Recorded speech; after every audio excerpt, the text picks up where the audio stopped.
여러분이 일하는 곳에서 직무와 관련된 아이디어가 떠오른다면 여러분은 어떻게 하시겠습니까? 근무 중 개인적인 역량을 발휘하여 특허를 낸다면 회사 소유일까? 나의 역량이었으니 개인 소유일까? 공동 소유일까? 공동 소유라면 계약서는? 그 궁금증을 함께 알아보겠습니다. 이번 시간에는 발명자, 출원인, 특허권자의 정의를 살펴보고 직무 발명 제도, 공동 발명 및 공동 출원 등에 대해 알아보겠습니다.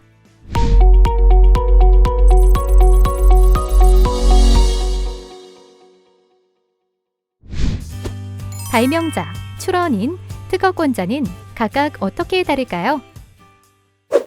발명자는 아이디어로부터 착상하여 새로운 물건이나 기술을 창작해낸 사람으로 특허를 받을 수 있는 권리를 원시적으로 보유합니다. 물건을 만든 사람이 그 물건의 최초 소유권을 갖는 것처럼 발명의 아이디어를 창작한 사람에게 특허를 받을 수 있는 권리를 원시적으로 주어지는 것은 당연한 것입니다. 한편 출원인은 특허를 받고자 특허청에 특허 출원을 신청한 사람 또는 법인입니다. 발명자와 출원인이 다른 경우가 많은데요. 특허를 받을 수 있는 권리가 출원인에게 양도된 것을 의미합니다. 이렇게 발명자로부터 특허를 받을 수 있는 권리를 양도받지 않은 자가 출원하는 경우를 무권리자 출원이라고 하는데, 이 경우는 특허 결정의 거절 이유이고 만일 특허를 받았다고 하더라도 무효 사유입니다. 특허권자는 특허권을 소유한 자로서 특허가 등록되면 출원인은 특허권자로 바뀌게 됩니다. 특허 출원 후 1년 6개월이 되면 특허청은 공개 특허 공보를 발행하여 발명의 내용을 일반인들에게 공개합니다. 특허 출원이 등록되면 등록 특허 공보를 발행하는데 다음과 같이 한국과학기술원과 기초과학연구원이 공개 특허 공보에서는 출원인이지만 특허가 등록되면서 발행되는 등록 특허 공보에서는 특허권자로 바뀌게 되는 것입니다.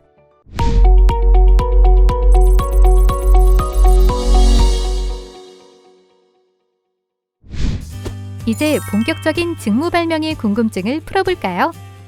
앞서 화두에서 제시한 발명의 소유가 궁금한데요.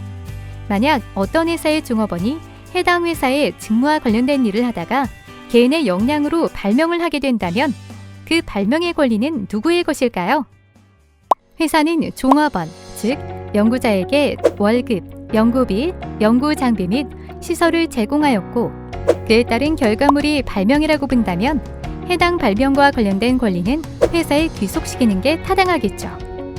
이렇게 직무 관련 발명을 사용자에게 귀속시키는 대신 발명자인 종업원에게 인센티브를 부여하는 것이 직무 발명 제도의 취지로 볼 수 있습니다. 결국 직무 발명 제도는 사용자와 종업원 간의 합리적 이익을 조정하는 제도인데요. 직무 발명에 대한 정당한 보상을 통하여 연구 의욕을 고취하고 이는 우수한 발명의 창출로 이어집니다. 발명의 권리화로 회사의 이익이 증대되고 이는 연구개발에 더욱더 투자하고 종업원에게 보상도 확대되는 선순환을 이루게 됩니다. 이러한 직무 발명의 취지를 달성하기 위해 발명진흥법에서는 직무 발명 제도를 다음과 같은 세 가지 핵심 제도로 규정하고 있습니다. 첫째, 직무 발명의 요건을 명확히 규정하여 아무 발명이나 사용자에게 승계되는 것을 방지합니다. 둘째, 해당 권리를 사용자에게 원활히 승계시키기 위해 종업원의 직무 발명 신고 의무를 규정하고 신고받은 사용자는 발명의 권리를 승계할 수 있도록 하는 계약 또는 근무 규정을 둡니다. 셋째, 직무 발명자에게 인센티브를 보장하게 합니다. 이러한 세 가지 핵심 제도를 각각 자세히 살펴보겠습니다. 발명진흥법 제2조에서는 직무 발명의 요건을 법적으로 명확히 규정하고 있습니다. 이는 종업원이 직무와 관계없는 발명도 사용자에게 승계시키지 못하게 하는 고용관계에서 약자인 종업원, 즉 발명자를 보호하기 위한 것입니다. 다음 세 가지 조건이 다 만족해야 직무 발명이 되는 것인데요. 첫째, 발명자가 종업원이어야 합니다. 고용계약이 없더라도 실질적인 고용관계에 있는지가 판단 기준이 됩니다. 둘째, 발명의 내용이 사용자 등의 업무 범위에 속해야 합니다. 셋째, 발명을 완성시키는 이가 현재 또는 과거의 직무에 속해야 합니다. 발명의 완성 시점 기준은 조건 1, 2, 3 공통에 해당돼야 합니다. 또한 10조 3항에서는 직무 발명이 아닌 경우 사용자에게 발명에 대한 권리를 승계시키게 하는 계약이나 근무 규정은 무효로 한다고 명시되어 있습니다. 예를 들어 휴대폰 회사에서 코로나 진단 키트를 발명하였다면 이것은 직무 발명에 해당될까요? 회사 업무 시간에 코로나 진단 키트를 발명했다 하더라도 이는 직무 성실성의 문제이지 직무 발명으로는 인정되지 않습니다.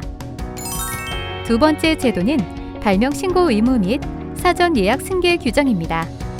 발명진흥법 제12조에는 직무 발명의 완성 시 사용자에게 지체 없이 신고해야 하는 규정을 두고 있습니다. 사전 예약 승계 규정이란 종업원이 직무 발명을 완성한 경우 특허를 받을 수 있는 권리 내지 특허권을 사용자가 승계하기로 미리 사용자와 종업원 간 약정을 체결하고 그에 따라 종업원의 직무 발명을 사용자가 승계하는 규정입니다. 특허를 받을 수 있는 권리는 발명자에게 원시적으로 귀속되는 것이 원칙이지만 사전 예약 승계 규정을 마련해 둠으로써 직무 발명에 대한 권리를 유효하게 승계할 수 있게 되는 것입니다. 사전 예약 승계 규정은 근로계약, 직무 발명 규칙, 참여연구원의 서약서 등에 설정되어 있습니다.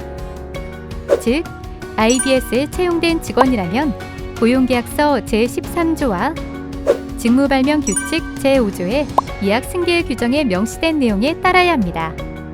IBS 과제에 참여하는 참여연구원의 경우에는 연구단 운영규칙 제6조에서 연구단장이 직무 발명 예약 승계 규정에 적혀 있는 서약서를 받아 원장에게 제출하도록 되어 있습니다. 다음은 직무 발명 제도 혜택인 발명자 인센티브 제도입니다. 발명진흥법 제15조 1항에서는 발명자의 보상받을 권리를 규정하고 2항에서는 보상 형태와 보상액을 결정하는 기준에 대한 명시된 보상 규정을 두게 하고 있습니다. 특히 기술이전법 시행령에서는 기술료의 50% 이상을 발명자에게 지급하라는 조항으로 예를 들어 10억의 기술료가 발생되었다면 그중 50%인 5억이 발명자에게 배분이 되는 것입니다. 이는 기술 이전, 사업 업무 등에 관한 지침에 명확히 규정되어 있습니다. 직무 발명에 있어서 발명자와 사용자가 갖는 권리와 의무는 각각 무엇인가요? 발명자는 1차적으로 특허를 받을 수 있는 권리를 원시적으로 소유하며 직무 발명의 예약 승계가 되면 정당한 보상을 받을 권리를 갖습니다. 또한 발명자는 특허 문헌에 발명자로서 게재될 권리를 갖습니다. 발명자는 직무 발명 완성 사실을 사용자에게 통지해야 할 의무가 있으며 직무 발명을 출원할 때까지 비밀을 유지해야 합니다. 한편 사용자의 경우에는 직무 발명을 예약 승계하지 않더라도 무상의 실시권을 갖습니다. 사용자는 승계 여부에 대한 통지의 의무와 함께 예약 승계받은 직무 발명에 대하여 정당한 보상을 해줄 의무가 있습니다.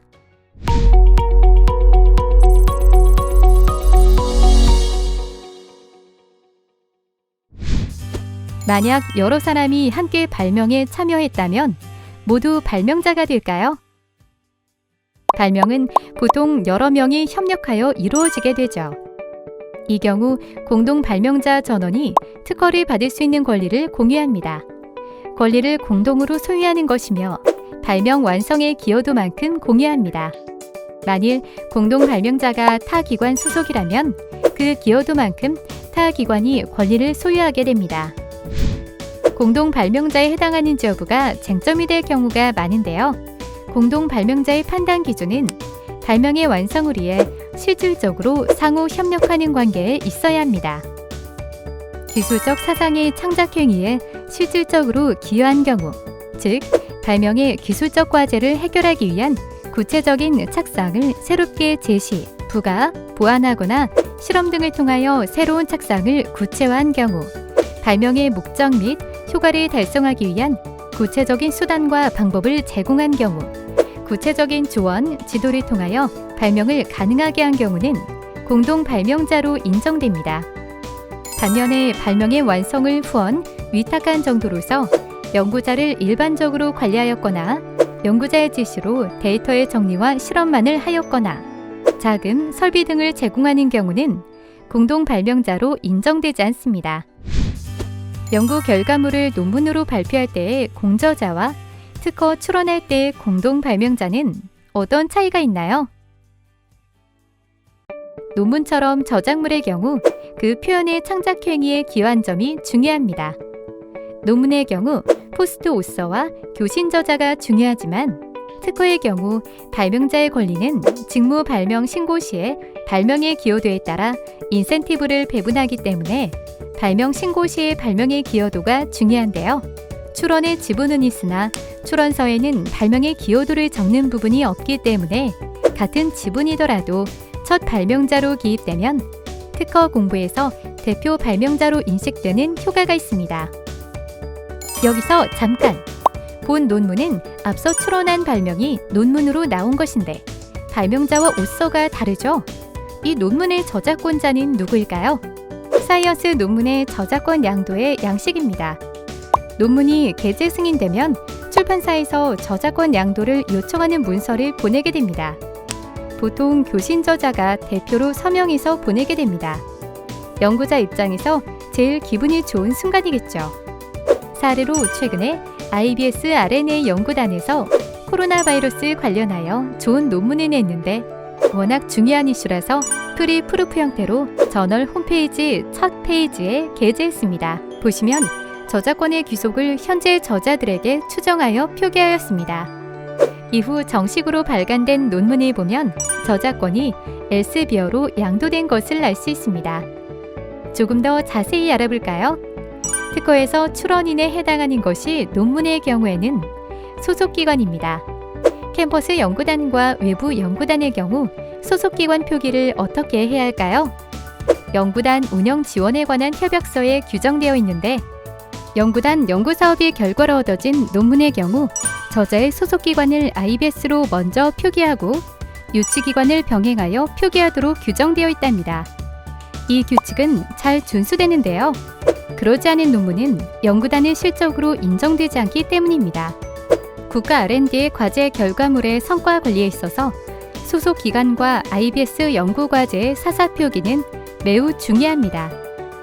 아까 RNA 연구단의 논문에서 제1저자 김동환, 공동교신저자 김빈내리, 장애식의 소속 표기 1위, IBS RNA 연구단이 먼저 표기되고 2가 유치기관인 서울대로 표기되었습니다. 본 논문에서 세 번째 소속기관은 한국질병관리본부 소속입니다. 기초과학의 IBS와 질병방역당국기관 간의 발빠른 공동연구 결과임을 보여줍니다. 우리 연구원의 표지석에 쓰인 기초과학 연구로 인류 행복과 사회 발전의 공헌이라는 글구가 떠오릅니다.